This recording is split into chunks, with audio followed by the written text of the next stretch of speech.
Hi friends, welcome to Kundapura ಹೆಣ್ಮಕ್ಳ life style. ನಮ್ಮ ಇವತ್ತಿನ ವಿಡಿಯೋದಲ್ಲಿ ಶ್ರೀ ಮಂಜುನಾಥೇಶ್ವರ ಕೃಪಾಪೋಷಿತ ಯಕ್ಷಗಾನ ಮಂಡಳಿ ಧರ್ಮಸ್ಥಳ ಇವರ ಪೌರಾಣಿಕ ಪ್ರಸಂಗವಾದ ತ್ರಿಪುರ ಮಥನ ಈ ಯಕ್ಷಗಾನದ ಕೆಲವೊಂದು ತುಣುಕುಗಳನ್ನು ನಿಮ್ಮ ಮುಂದೆ ಇಡಲಿದ್ದೇವೆ.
ಒಪ್ಪಿಸಿಕೊಂಡಿದ್ದೇನೆ. ಇನ್ನು ನಾವಿಬ್ಬರು ಒಟ್ಟಿಗೆ ಕೂತ್ಕೊಳ್ಳೋದು ಒಂದೇ ಇರೋದು.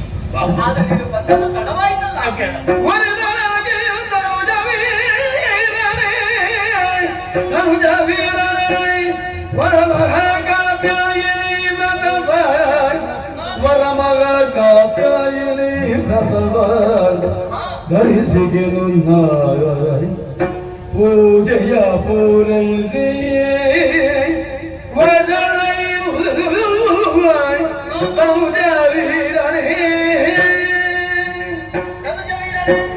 ಖಂಡಿತವಾಗಿ ನನಗೆ ನಂಬಿಕೆ ಇತ್ತು. ನಿನ್ನ ಮಡದಿಯಲ್ಲಿ ಒಪ್ಪಿಗೆಯನ್ನು ಕೇಳಿ ಬರ್ತೀಯಾ ಎಂಬುದಾಗಿ. ಒಪ್ಪದೆ ನನ್ನ ಹೆಂಡತಿಯವಳು ಒಪ್ಪಿದ್ದಾಳೆ. ಆದ್ರೆ ನೀನು ಬಂದದ್ದು ಸ್ವಲ್ಪ ತಡವಾಯಿತು. ಈ ಸಂದರ್ಭ ನಾನು ವರಕಾತ್ಯಾಯಿನಿ ವ್ರತವನ್ನು ಕೈಗೊಂಡವಳಿದ್ದೇನೆ. ಹೌದು, ನಾಳೆಯ ದಿನ ನಾವು ಮದುವೆಯಾದ ಬಳಿಕ ನಮ್ಮ ದಾಂಪತ್ಯ ಜೀವನ ಒಳ್ಳೆಯ ರೀತಿಯಲ್ಲಿ ಹೋಗಬೇಕು ಅಂತ ಆದ್ರೆ ಆ ವ್ರತವನ್ನು ಮಾಡಬೇಕಾಗುತ್ತದೆ. ಹೌದು, ಹಾಗಾಗಿ ಒಂದು ಮಂಡಲದವರೆಗೆ, ಒಂದು ಮಂಡಲ ಅಂದ್ರೆ 48 ದಿವಸ ಅಲ್ಲಿವರೆಗೆ ನೀನು ನನ್ನ ಬಳಿಗೆ ಬರುವ ಹಾಗಿಲ್ಲ. ಒಂದು ವೇಳೆ ನೀನು ಬಂದೆ ಅಂತ ಆದರೆ ವ್ರತ ಭಂಗವಾಗುತ್ತದೆ. ಮೊದಲಿನಿಂದ ಪ್ರಾರಂಭಿಸಬೇಕಾಗುತ್ತದೆ. ಒಟ್ಟು ನೀನು ನನ್ನವಳು ಆಗೋದಿಲ್ಲ ಅನ್ನೋದು ನನಗೆ. ಅದಕ್ಕಾಗಿ ನಿನ್ನನ್ನು 48 ನಮಗೆ ಲೆಕ್ಕ ಹೌದೇ? ಮುಂದುವರಿಸಿ. ನಡುವೆ ನುಡಿಸಬಾರದೆಲ್ಲದ ಸಜೀವನ ನೆಲೆಯ ಪೂಜೆ ತೊಡಗುತ್ತ ಮುನ್ನ ಬೇಡಂತೆ ನುಡಿಸದಿನ್ನು ಸಲೀಸಂತೆ ಮಾಡುತ್ತ ಇಂಗಿತ ಬಂದು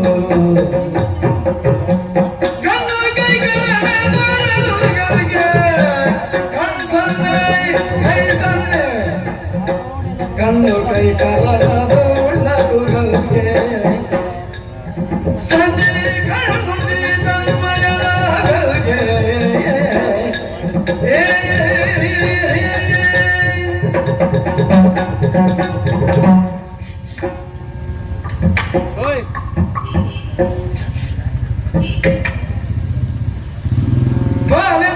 ದೂರವಾಗುವ ಕಾಯುವುದು ಬನಿದೆ ಬೇಳೆಗಳೇ ಮುನ್ನಡೆಯಿಸುವೆ ಸ್ವರ್ಣ ದುರ್ಗವೂ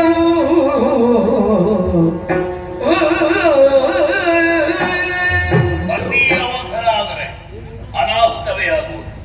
ಅವಳಾಗಿ ಒಲಿದು ಬರಬೇಕಿದ್ರೆ ಅವಳ ವ್ರತ ಮುಗಿಯಿವೆ. ಕಾಲಕ್ಕಾಗಿ ಕಾಯೋಣ. ಸ್ವರ್ಣಪುರವನ್ನು ಸೇರಿಕೊಳ್ಳುತ್ತೇವೆ.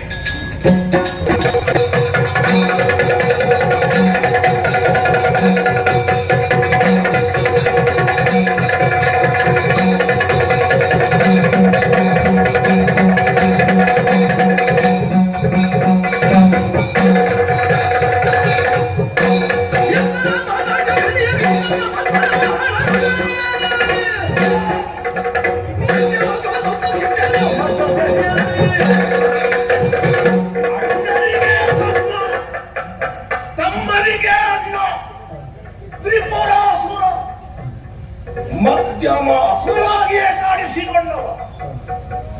ಸಾಕ್ಷಾತ್ ಹಾಗೆ ಹೆಸರು.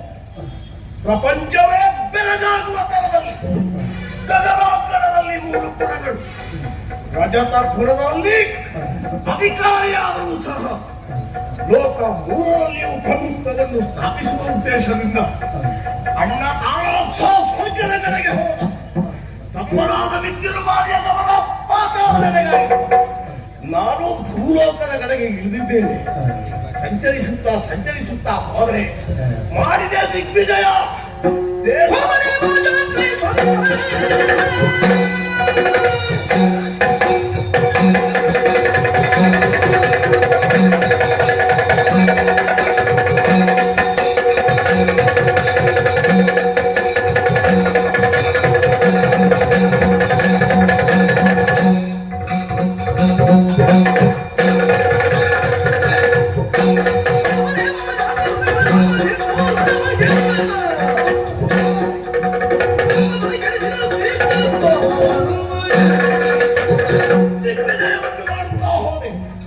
ದೇಶಾಧಿಪರಕ್ಕೆ ಒದಗಿಸಿ. ಅಷ್ಟೇ ಯಾಕೆ, ಯಾವಾಗ ಸುಖವಾದಂತಹ ಕಾಣಿಕೆಗಳನ್ನು ರಜತಪುರಗಳಿಗೆ ಕಳುಹಿಸಿದ್ದೇನೆ. ಮುನ್ನತ್ತಿ ನಡುವೆ ಹಿಂದಾದ್ರೆ ಅಲ್ಲಲ್ಲಿ ಹೋಮ, ಅಲ್ಲಲ್ಲಿ ನೇಮ, ಅಲ್ಲಲ್ಲಿ ಜಾತ್ರೆ. ಇದರ ಮುಖ್ಯ ಉದ್ದೇಶ ಏನು? ದೇವರ ಆರಾಧನೆ. ಯಾವ ದೇವರು? ನಮ್ಮ ದೇವರು ಶ್ರೀಹರಿ ಅಲ್ಲ, ನಮ್ಮ ವಿರೋಧಿ. ಇನ್ನೊಂದೆಡೆಯಲ್ಲಿ ವಿಶ್ವಾಸಘಾತಕ ಆ ಶಂಕರನ ಆರಾಧನೆ. ಇಂಥ ದೇವರುಗಳನ್ನು ಆರಾಧನೆ ಮಾಡ್ತಾರಂತೆ. ಅವರನ್ನು ಸುಮ್ಮನೆ ಬಿಡುವ ಹಾಗಿಲ್ಲ. ಯಜ್ಞ ಯಾಗಾದಿಗಳನ್ನು ಹಾಳು ಮಾಡಿಕೊಂಡು ಬಂದೆ. ಮತ್ತು ಕೆಲವು ಕಡೆಗೆ ಹೋಗ್ತೇನೆ. ದೇವತೆಗಳನ್ನು ಆರಾಧಿಸುವಂತೆ ದೇವತೆಗಳ ವರ್ಚಸ್ಸು ಹವಿಸನ್ನುವ ಮೂಲಕವಾಗಿ ಕಾಣ್ತದಂತೇಳಿ. ಆದರೆ ಅಂತಹ ಯಾಗ ನನ್ನ ಕಣ್ಣಿಗೆ ಕಾಣಕೂಡದು. ಕಾಣಕೂಡದಂತ ನಾನು ಆರ್ಭಟೆ ಕೊಡುತ್ತಿರುವಂತೆ ಅದನ್ನು ತಂದು ಹೋಗುತ್ತಾ ಇದೆಯಲ್ಲ, ಅದು ಬ್ರಾಹ್ಮಣರಂತೆ.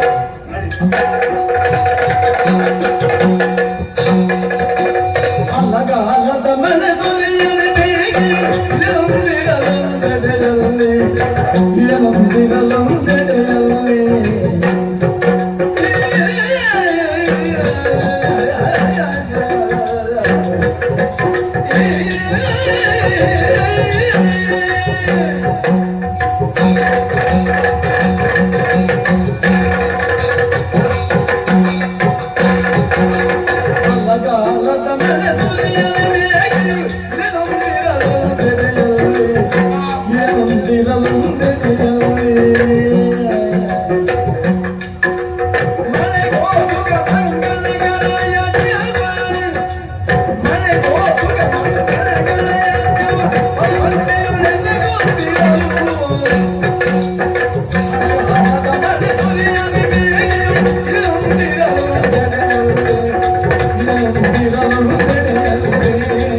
ಇದ್ದೀರಲ್ಲ, ನಾವೆಲ್ಲರೂ ಯಾಗವನ್ನು ಮಾಡುವವರು, ಯಾಜಕರಾಗಿದ್ದೇವೆ.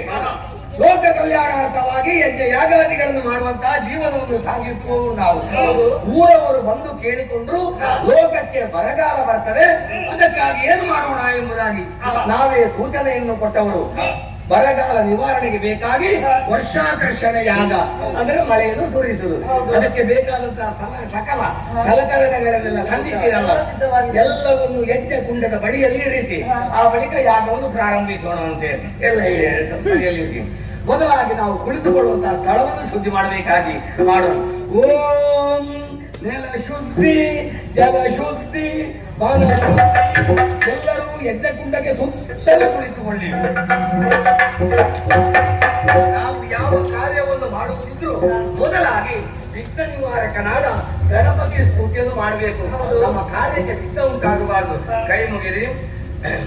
ಓಂ ಗಜಾನನಂ ಭೂತಗಣಾದಿ ಸೇವಿತಂ ಕಪಿತ್ತ ಜಂಭೋಫಲ ಸಾರ ಭಕ್ಷಿತಂ ಉಮಾಸುತಂ ಶೋಕ ವಿನಾಶ ಕಾರಣಂ ನಮಾಮಿ ವಿಘ್ನೇಶ್ವರ ಪಾದ ಪಂಕಜಂ. ಸಂಕಲ್ಪ ಬರಗಾಲ ನಿವಾರಣಾರ್ಥ ವರ್ಷಾಕರ್ಷಣ ಯಾಗಂ ಕರಿಷ್ಯೆ. ಓಂ ಅಗ್ನಿ ಪ್ರಜ್ವಲಿತ ವಂದೇ ಜಾತ ವೇದ ಹುತಾಶನ ಸುವರ್ಣ ವರ್ಣವನಂ ಸವಿತಂ. ನಮ್ಮ ಇವತ್ತಿನ ವಿಡಿಯೋ ನಿಮಗೆ ಇಷ್ಟ ಆದರೆ ಪ್ಲೀಸ್ ಲೈಕ್, ಕಮೆಂಟ್, ಶೇರ್ ಮಾಡಿ. ಹಾಗೆಯೇ ಮರೆಯದೆ ನಮ್ಮ ಚಾನಲನ್ನು ಸಬ್ಸ್ಕ್ರೈಬ್ ಮಾಡಿ. Thank you friends.